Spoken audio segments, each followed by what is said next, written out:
Om Asato ma Sadgamaya Tamaso ma Jyotirgamaya Mrityorma Amrutangamaya Om Shanti Shanti Shanti Harihi Om. O Lord, please lead us from unreal to the reality, ignorance to the knowledge, and from death to immortality. Om. Peace, peace, peace. Dear devotees, as you all know, we were discussing Sadhana, Panchakam, the fivefold practice. Already we have discussed 7 spiritual practices or 7 different type of sadhanas, spiritual practices we have discussed. Now, the 8th practice, interestingly, the author is saying, Nijagruhat Turnam Vinirgamyatam, means one should escape from the bondage of home and one should slip into the fields of consciousness or God consciousness. So what does it mean? So if you don't properly understand, so we may feel that or we may think that, okay, author is asking us to renounce home and hearth, give away this mundane life, give away this family life, and take a monastic vows or accept monasticism. Is that the author is going to tell? Yeah, maybe at the surface level it is true. And who has got renunciation, one who has got renunciation, he may go there, no doubt. He can go there, no doubt. But more than that, the real meaning is one should shun the worldliness, not mere the world, worldliness. Sri Ramakrishna tells beautifully, if the boat is in the water, if the boat is on the water, there is no problem. The boat should be in the water or on the water. But the water should not enter the boat. If the water start entering the boat, what happens? Slowly, boat sinks down.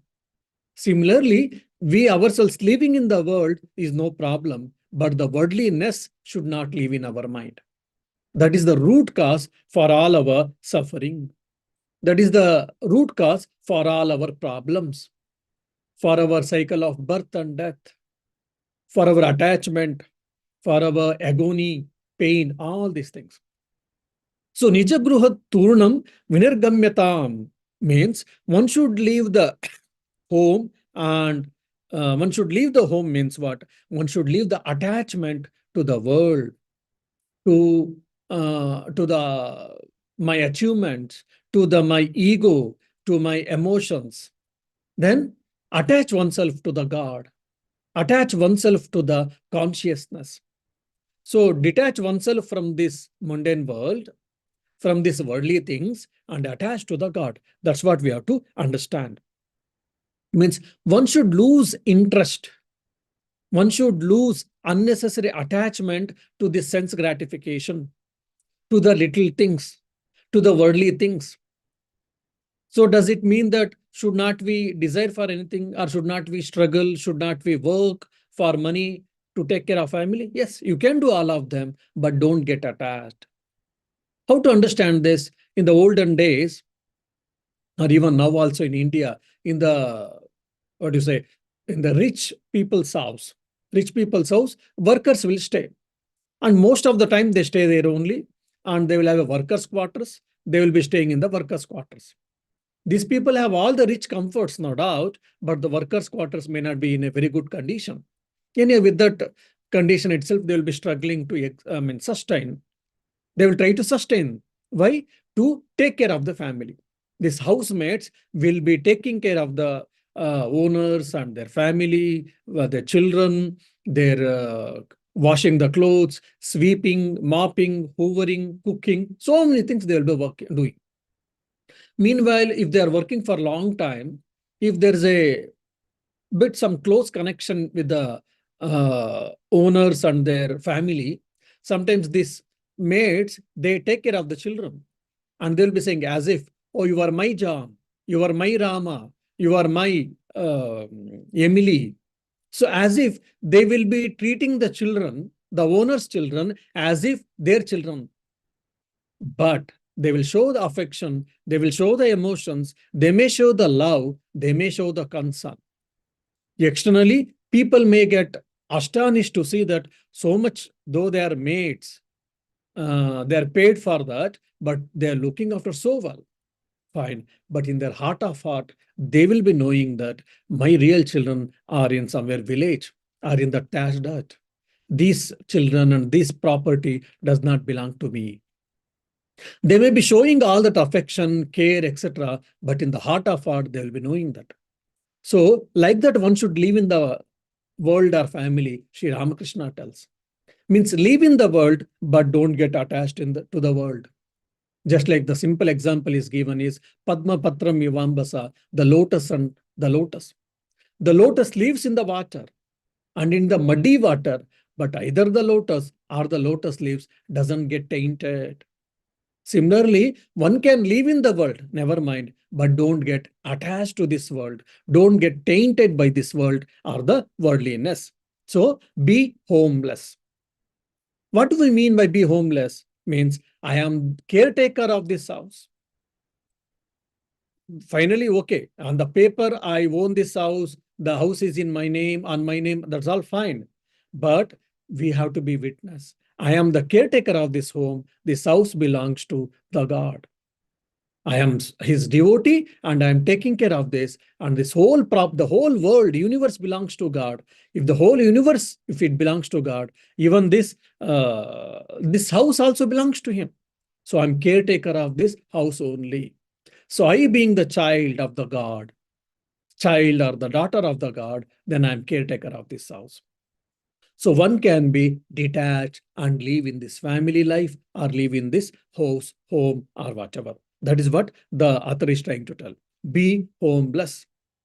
Why? Because if you are attached, then your mind is been pulled down. Then your mind is affected. Someone throws a ball and hit the ball, and there was a mark, and immediately you get furious, you get disturbed. For an example, here some adolescent children, they keep on creating nuisance for us. They come and they push the door, they throw stones sometimes. They just 1 hour before they came and they opened the gate, then they rang the bell, and when I went and saw, no one is there. So this is child pranks. So, I mean, they do so much. We have to change the door itself because they broke the door. If someone is there, I mean, generally what happens, if you're not in that Sakshi Bhava, your mind gets agitated. You get carried over by that. You will start cursing them. You may start chasing them. That is externally, and internally your emotions are disturbed. Now, evening you were supposed to sit for meditation because a child came and did a nuisance. Because your mind is now vegetated, you cannot sit for meditation. That doesn't mean that we should neglect. We may have to handle the problem, never mind. But if you are attached, your mind gets disturbed so much. If you're not attached, if you're a caretaker, now I am caretaker of this building or ashrama, they came and did all these things, no doubt. Whatever the precautions I'm supposed to take, I'm taking, but my mind is not disturbed. My mind is not getting agitated. Oh, because the children came and did, so I was studying for the talk, so mind didn't get disturbed. Or this is my meditation time. If not, then even in spite of all that, I can sit and meditate on the Lord. Why? Because I'm caretaker of this house. I am struggling to maintain all these things, but I am not attached. So this detachment is what the key takeaway message here. If you are detached, then your mind doesn't get agitated. You don't get disturbed. That is what mean homeless. Because we need house. It is a source for our shelter. We have to depend. We cannot be homeless people. We need home, but we have to shun the attachment. That's what. So, aniketa sthiramatihi bhaktiman me priyo naraha means aniketaha, without attaching to the place of residence, and sthiramatihi, one whose intellect is firmly fixed in me, bhaktiman, one who is with full of devotion, me priyo naraha, such persons are very dear to me. So, how can I be dearest to the God? If I am very dear to the president of the country, then I get a lot of, profit. If I am very dear to Mukesh Ambani, probably I get wealth, I get money, and I get so many things. So if I'm very dear, if I'm very near to some aristocrat, or maybe king or queen, I get a lot of privileges, isn't it? So how can be dear? One can be dearer to the God if you ask one who is aniketaha, one who is detached from this world and worldly attachments, and sthira buddhi. It is not because we heard the talk now. I was hearing the talk of Swamiji, so I heard all this, and that given point of time, I am detached. I'm feeling I'm detached. Okay, let me not attach to the world, or to my house, or to my power and position. After some time, that again it goes away, it gets flight. No. Stiramati means who has got fixed, who has got steadfast mind. For some time we will have this devotion, for some time we will have discrimination in some point of time, but afterwards it gets evaporated in most of our cases. But in this case, Stiramatihi, who has got steadfast devotion, steadfastness. And Bhaktiman, he loves God. He likes God, not only that, he loves God. Such a people, such a person is very dearer to God. That means God protects them. He may give troubles, never mind, but he protects them. He gives that immortality.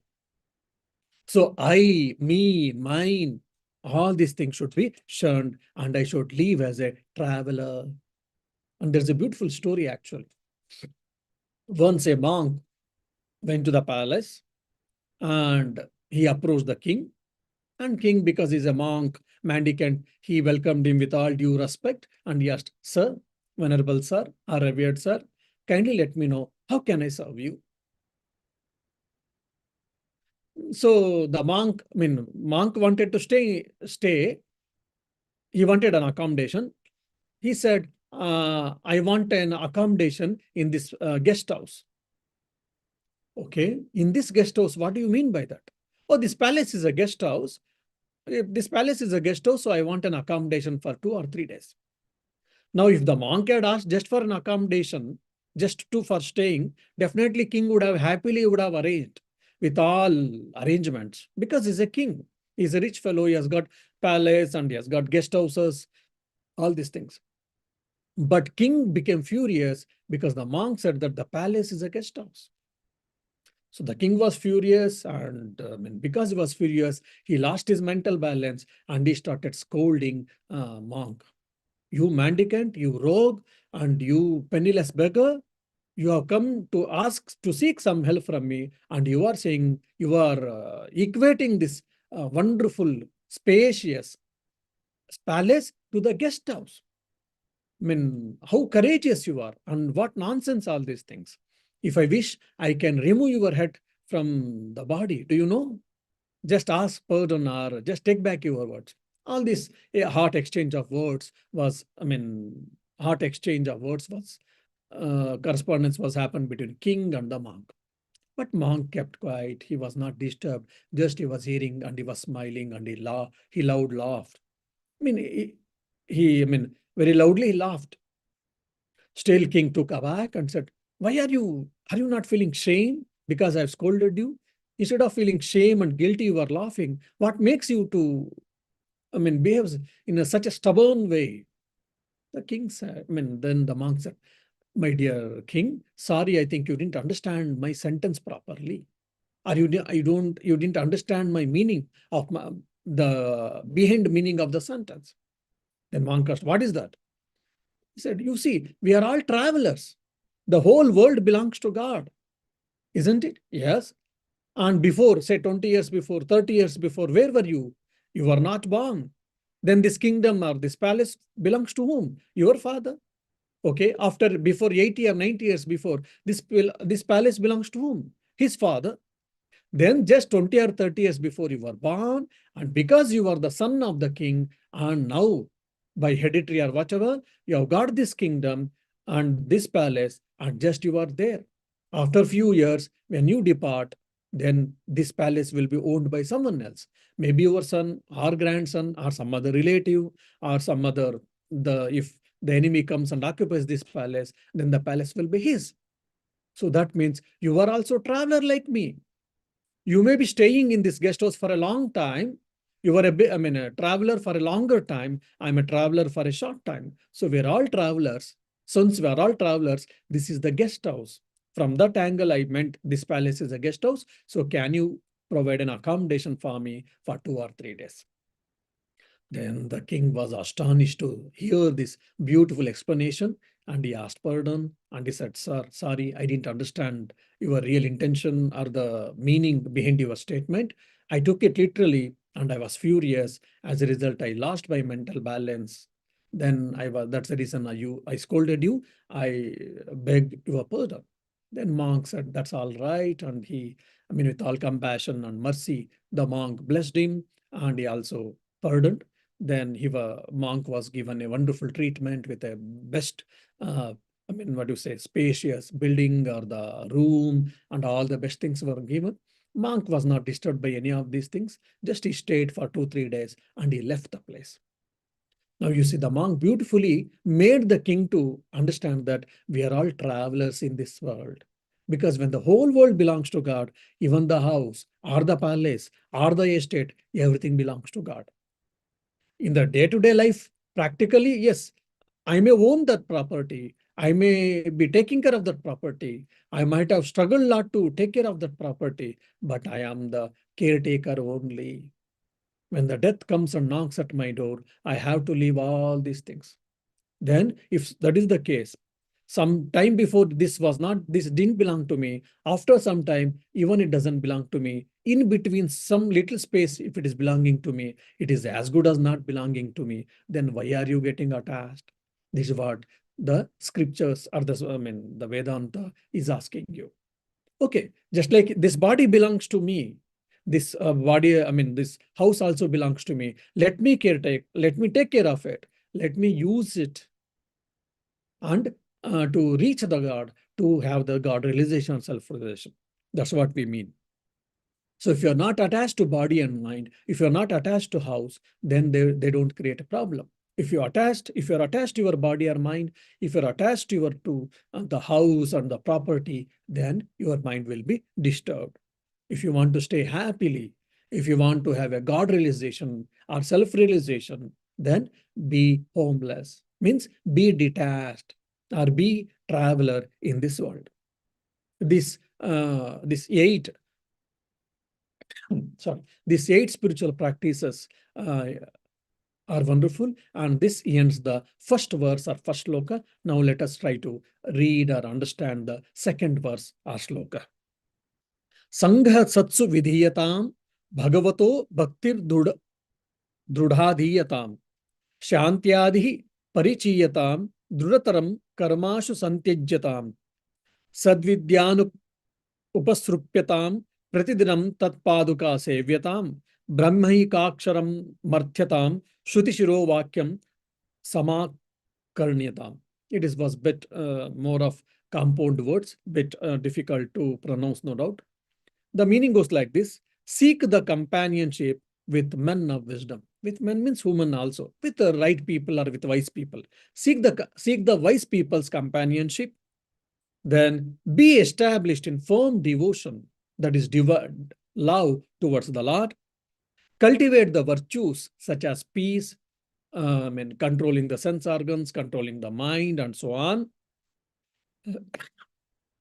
And eschew all desire-ridden actions. Take shelter at a perfect Guru. Every day serve the Lord and his children. Worship the Om, the immutable. Listen the declaration of the Upanishads or scriptures in detail, in depth, and try to understand, assimilate, and put into practice. So these are the few spiritual techniques. 8 more techniques we shall see, or we shall try to understand from the author's point of view. Now, Sangaha Satsu Vidhiyatam. What does it mean? Seek the companionship. What type of companionship? Wise beings' companionship. For example, maybe Socrates or Aristotle or Srinivas Ramanujan or a Saint Peter or Saint Augustine, for example, or Valmiki or Vasishtha, or great peoples, especially wise peoples, company should be sought. Why? Why only we should seek wise people company or holy people's company? See, because how much ever we struggle, we want to be happy, we want to be merciful, we want to be compassionate, we want to be good, or God-fearing people, or probably whoever has read or studied Vedanta and Upanishads or some scriptures, they want to live a contemplative life, God-centered life, or conscious-centered life instead of body-mind life. We all know, we all understand, we would like to practice, and we are trying to practice, but after some time, it may go away. For a few days, sometimes I've seen people, they keep on coming regularly. There's so much interest in spirituality. And they say that, oh, Swamiji, spirituality is so nice. It is a really, what do you say, good, and it gives a lot of things, heavy paying. I mean, it gives, peace, it gives calmness, and so on and so forth. But after a few days, again, they're not to be seen. So their interest in spirituality, their interest in God, their interest in all the scriptural study was limited. It went away. Just like you put a few drops in the on the hot pan, in no time it gets evaporated because of the heat. Say if you pour a glass of water, 250 ml or 500 ml, it will take a lot of time to get evaporated, isn't it? So at the beginning, all our interest in spirituality will be just like a few droplets. At no time it gets evaporated, it gets diminished. So then what we have to do? We have to increase, we have to increase, we have to increase that spiritual hunger. We have to increase our discrimination. We have to increase our, what do you say, spiritual hunger, intellectual hunger, and disciplined life, contemplative life, isn't it? Now, how to do that? We may study by studying scriptures, by listening to good talks, by meditation, by conscious life, all these things fine. But our mind is so weak and a lot of distractions are there, and we may get away from all these things, isn't it? That's the reason the author is saying that author is suggesting the ninth spiritual practice. As a part of spiritual practice, ninth technique is seek the holy company, satsanga. It is that's what in Sanskrit it is told. Seek the holy people company. Seek the wise people's company. Why? Because we are all human beings. We are all emotional beings. Our emotions are very strong. We cannot live lonely life. We need company, isn't it? So since we need a company, so it is our strength and it is our weakness also, limitations also. So let us use this tool and seek the right people's company, holy people's company, so that our mind gets elevated. We are reminded what to do and what not to do, isn't it? Say, I was living in Mysore before coming here. I was living in Mysore. There we have got one institute, which is of 70 plus acres, 72 acres land. It's a huge land. Though it is in between the city, we don't feel that we are inside the city. Such a huge campus. Now, when I was there, that was a teachers training college. And in the holidays, summer holidays, no one will be there. So such a huge campus, and it is a huge building. It has got a 150 rooms, very big kitchen, very big library, office room, auditorium, prayer hall, basement, 150 rooms, individual rooms, all these things. Since in the winter, in the summer holidays, when the students are not there, we stay 4 or 5 people. So the whole day we are staying just 4 or 5 people, and no one else is there. 4 or 5 people, almost we are in the one corner. Just maybe lunchtime or breakfast time or dinner time we may meet. Sometimes we don't meet each other. We come in our own time and we have our food and we go back and spend our time in studies or contemplation or whatever. Now, sometimes we used to get some devotees or spiritual seekers. They used to say, oh, Swamiji, that atmosphere is so beautiful, so nice, so elevating. We would like to come and stay, and we would like to practice contemplation. We would like to practice solitude. We would like to practice intensify our spiritual practice. We used to say, okay, come. And they were given a single room. and with a fine bathroom facilities, with food, everything is there. And so calm, no disturbance, no, every basic arrangements has been done. After a day or two, most of them used to feel difficulty. One is that lonely. No one is there to talk for them except food time. Even workers, one or two used to be there, kitchen workers and garden workers. Just the morning they come, they finish the work and go off. So you don't get anyone there. Many people used to feel fear, and in a day or two, they used to say, they used to give blame excuse, and they used to go away. Though they like loneliness because they have been fried in the company of the people, either in the workplace or in the family life or in the society. They want solitude. They wanted to get rid of these problems from the people. They came here.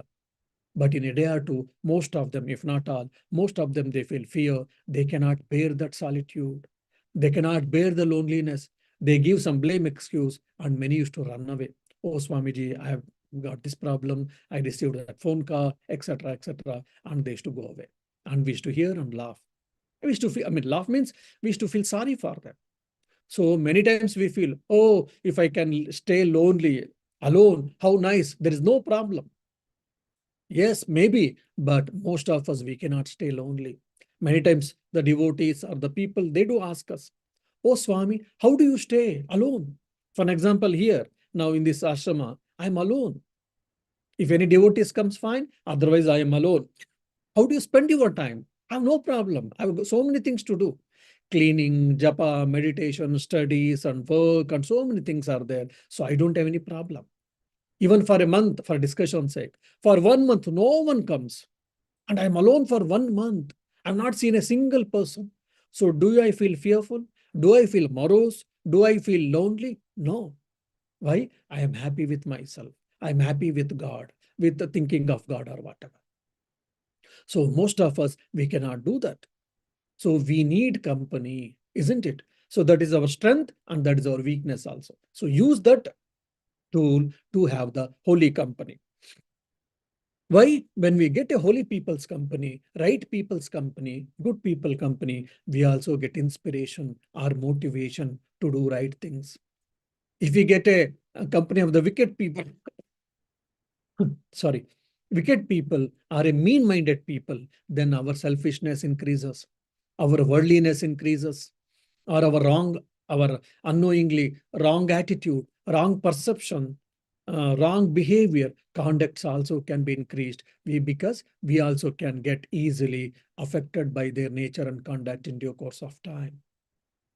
Many times we can see when we send the children to the school, after some time, children pick up some wrong words or bad words or foul words. Or till yesterday, or till day before yesterday, or till previous week, our children, they never knew such type of foul language. Suddenly, from where did they pick up? They picked up in either in the playground or in the school, because some of their friends or in the school, someone was speaking, talking such, using that foul words. Unfortunately, the children picked up and they started using in the house. Then we have to tell them not to use, and we have to probably tune them or train them or probably show little, strictness, etc. This is what we see in most of the cases. So knowingly or unknowingly, we will get affected by the company. How much ever I am good, but staying long time in the evil company or whatever, we will get affected. Our attitude, our perceptions, our character can be changed. That's why we have to take care of the company, whomever we have for a long time. Our association is very, very interesting. And company, that doesn't mean that always it is only external with the people. The company also mean, holy company means it is also association with the right thoughts.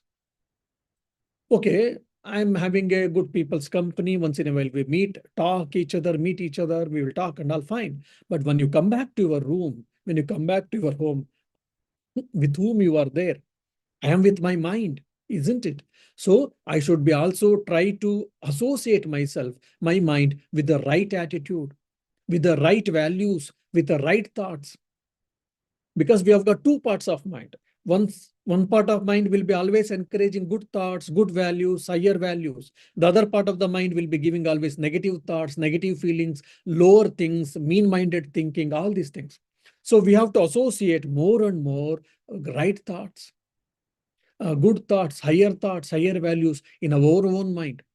So seeking the holy company, not only with externally, with the holy people, I have to seek the holy company in myself.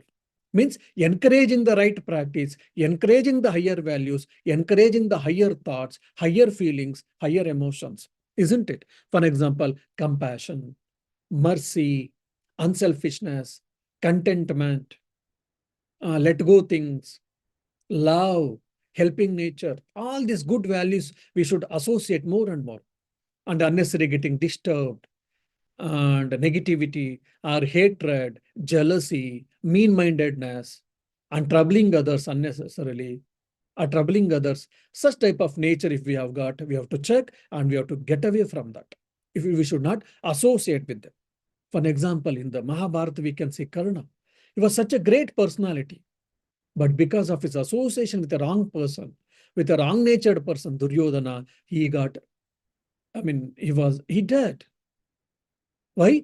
He is a good person, no doubt. He was a good person. He is a good person, Karna. Such a great person, indeed. But unfortunately, because of the wrong company or bad company, he got destroyed. He died, unfortunately. And also, probably if you remember my earlier classes where I took on Bhajagovindam or Mohamudgara, there, Satsangatve Nisangatvam. By having a good company for a long time, what happens? Satsanga. From holy company, what we will get? Nisanga. Nisanga means detachment. Means Nisanga can be understood from 2 points. One is uh, getting disinterested in the sense gratification, in the worldly things, or in the worldly desires. I want this, I want that. So much we have never, no end to our worldly desires. So by seeking holy company and by having holy company for a long time, our attachment, our desires for little things gets reduced. That is called Nisangatva. The other is increasing the capacity to experience, to have the association, more and more association with the Lord, with the higher things. I would like to sit and meditate, but I can't do for a long time because of the mean-mindedness or lower desires or because of the restlessness of the mind or whatnot. No, by having a holy company for a long time, what happens? My strength and my concentration and my power to sit for meditation, to seek the holy company, to seek the Lord's company, to seek the consciousness or spirituality, whatever, it can be increased. That is also called Nisangatva. So developing the capacity to appreciate and to enjoy and experience the God, experience the self, that is consciousness, is what the Nisangatva. Like otherwise, like you can say, getting intoxicated. I may get intoxicated by drinking wine, or of course here Guinness, which is very famous in Ireland, or a scotch, or a wine, or some drinking, basically, or drugs. I may get intoxicated by all these things. The other type of intoxication is I am intoxicated by love, divine love. I'm intoxicated by compassion. I'm intoxicated by the, thoughts of the self. So that is called Nisangatva. So by having a holy company, one can, get all these things. For example, simple example I can give you is, one more example is Angulimala. Angulimala, because of some wrong things happening, his mind or his emotions, his ego was badly hurt. As a reaction, he developed a revenge, and it became so strong, he started killing people to fulfill his ego, to fulfill his that mean-mindedness or whatever, that hatred and revenge attitude it came. And he took a vow, he took a resolve that let me kill 1,000 people at least. And he started chopping the people, he started killing the people. And to keep the count, after killing a person, he used to kill his little finger, and he used to take the little finger and he used to stitch with the garlands. So Anguli Mala. Mala means garland. Anguli means little finger. So he had a garland of little fingers, it seems. And so he started killing people, and the news got spread slowly. The villagers were very fearful. So where the Angulimala used to stay, that area was deserted. Why? Everyone left that place. and the whole village was not going towards that place. Why? Because they were all fearful about Angulimala. But however, sometimes Angulimala used to come to the place where people are living and used to, whomever they, if he gets, he used to kill them and used to cut their little finger and used to add to his garland and used to go away. After some time, so this was reported to the king in those days. And king sent the soldiers, group of soldiers, to punish him or to, what you say, to kill him or to bring him and to put in the jail or whatever. So a group of soldiers uh, were left to, what do you say, to kill the Angulimala. Meanwhile, Angulimala's mother came to know that. So she, because as a mother, after all, so she wanted to go and warn this Angulimala about this thing, and so that she also wanted to advise him to rectify his mistake or to change his behavior. Otherwise, his life will be a problem. Then Buddha was on the way. Buddha came to know all these things. Buddha, he walked fast so that his mother, I mean, should not be the prey to the Angulimala. And when Buddha went, Angulimala, just like he killed 999 people, he wanted to kill one more and he wanted to finish his vow. When he saw Buddha, he felt so happy that, okay, my vow is getting completed by killing 1,000 people. Then he went to attack Buddha, but Buddha, without getting disturbed or becoming panic or whatever, he was walking fast. Angulimala tried a couple of times to kill Buddha, but nothing happened. It was miracle. Then Angulimala got very furious and he was disturbed and he started shouting and he's saying, stop, stop, where are you going? I want to kill you. So basically, he had been helpless. Buddha stood and with smiling and with a peaceful and serene face, he said, oh, my dear, I have stopped, but you have not stopped. Because of his personality. This just mere words. If I and you tell, probably this effect will not be there on the people. Because he was Buddha, because of his character, personality, and because of his nature, that had a magnetic effect on Angulimala. Angulimala's mind was comparatively became calm, and he started asking, who are you? Oh, I am Siddhartha Gautama or Buddha. Fine. Why are you coming here? Oh, just I wanted to see you. Angulimala said, what? Did you really? Do you mean it? Did you come to see me? Because I don't think anyone would like to see me knowingly. Because I know that, I kill people, so people won't like to see me. They are fearful and they want to avoid. They run away from me. How come you are coming to see me? What makes you to see? Then Buddha said, because I love you, so I came here to see you. Then again, it was a rude shock. Then he said, okay, let me see afterwards all that. You tell me now first, what do you mean by that you stopped and I didn't stop? What do you mean by that? I didn't understand. Then Buddha said, I stopped means I stopped hatred. I stopped hating people. I stopped thinking mean-minded with mean-mindedness. And I stopped, encouraging selfishness. And I stopped practicing injury, himsa. So I don't injure anyone.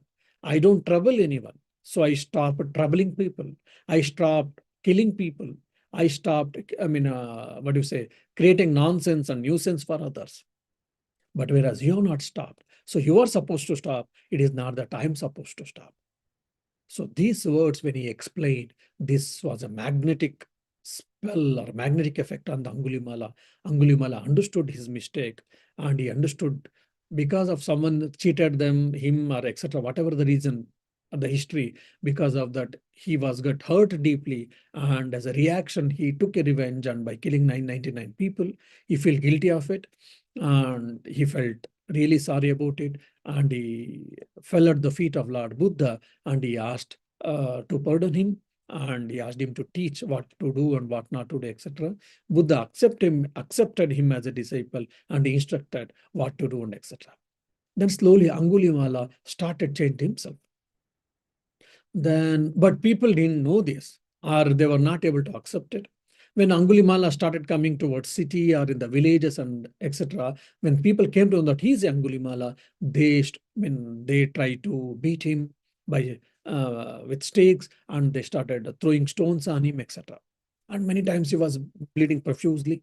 But still, so much change has come in him now. He could easily, kick them back. He could have easily, went upon them. But still, he bore everything. After a few repetitions, such type of things, then Angulimala approached Buddha and said, Venerable Sir, you told to give away all this hatred or revenge and mean-mindedness. I gave away. And I'm so compassionate. With love and with mercy, I'm trying to talk with people, but people are not accepting me.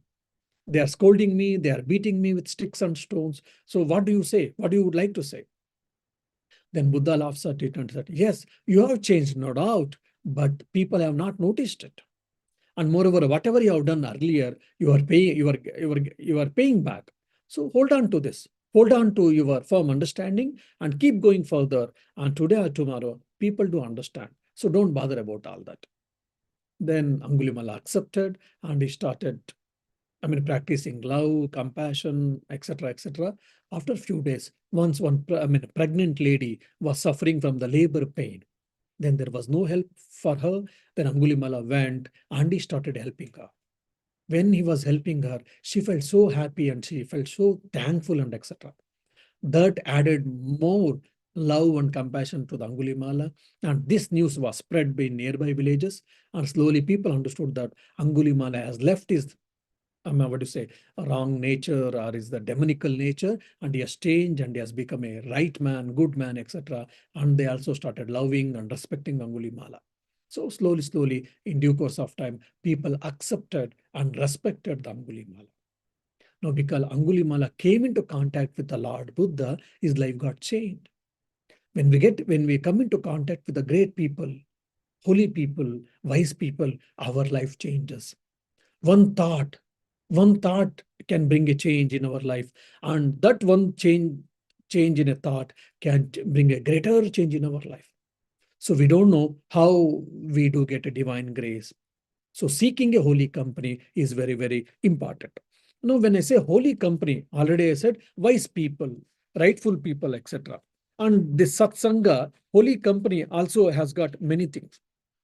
Satsanga, Sat means good-natured people, holy people. So seeking the holy people's company is a one meaning. The other is Sat means what? Sat means existence. Sat Chit Ananda. So existence, Satchit Ananda is what? The nature of the self. So seek the self. Seek the self means seek the consciousness. I am that existence, bliss absolute. I am the consciousness absolute. I am the existence absolute. I am the bliss absolute. So my real nature is what? Self. So instead of seeking body and mind, instead of seeking these worldly desires, seek the self. So try to keep your conscience more and more in the consciousness. Try to feel, try to experience, try to think more and more. I am the self, not the body and mind. That is also one more meaning we can deduce. The other meaning is what? Seek the Lord's company. How to do that? By prayer, by meditation, by bhajans, by singing his glories, and by reading about his life and teachings, and by meditation and whatnot, and by doing unselfish work, all these things, we can seek the Lord's company more and more. So we can feel that we are in the presence of the Lord. So practice of the presence of the Lord, practice of the presence of the God. It is very important. Saint Brothers Lawrence, beautiful book is there, small book. One can read and try to practice that. So this is what also called satsanga. Otherwise, and holy ideas. If you don't allow your mind to practice or to think about good thoughts, then obviously, just like the nature of water is coming down, so our nature of mind is also be restless, think unnecessary things or rubbish things and trash or whatever. So to stop all that, then what to do? Keep on thinking good, keep on thinking good, keep on thinking good. We should soak our mind with the good thoughts. That's why Bhadran Karnebi Shrunuyama Devaha. O Devaha, O Devatas, O gods and goddesses, please bless me. What blessing is asking? What prayer is asking the Rishi? Bhadran Karnebihi Shrunuyama. So let me hear the auspicious, let me hear the good things only. Bhadram Pashe, Makshabirya Jatraha. Oh gods and goddesses, please bless me so that let me see always good things. Stirairangaihi. Let my sense organs, let my body be fit. Why? Sthirarangai stuštuvagam sastanubihi. To perform right actions, to perform good things, rightful things, let my body and mind and sense organs be in a good nature. You see, so be good, do good, and see good. This is what the whole of religion. Swami Vivekananda beautifully defines what is religion. Be good, do good, and see good. That's what meaning we can see in this Bhadran Karnebi Shanti mantra. So we should be always soak our mind with the holy thoughts, good thoughts, constructive thoughts, right thoughts. By that, people may not change in and around us. Things may not change, or the world will not change, but I will change. Because I have changed, so many things will become favorable. Even if it is unfavorable, we'll be able to handle them and we'll be able to go further and we'll be able to progress. That's why we need to seek company, holy company. Holy company is with holy people. Holy company means with good thoughts within our own and with the good habits and seeking the God's company, seeking the holy people's company, seeking the or thinking with the holy thoughts, or seeking the self instead of body and mind and etc. So by if you do all these things, what happens? Then more and more if you do, then there'll be spiritual progress, calmness, contentment, peace, etc., will be attained, and one can live happily at all given point of times without change in a situation, external situations. So may Lord bless us as much as possible. Let us try to practice this holy company, association of holy thoughts and ideas, so that we shall live happily with peace and contentment. Om Shanti Shanti Shanti. Hari Om Tat Sat. Shri Ram Krishna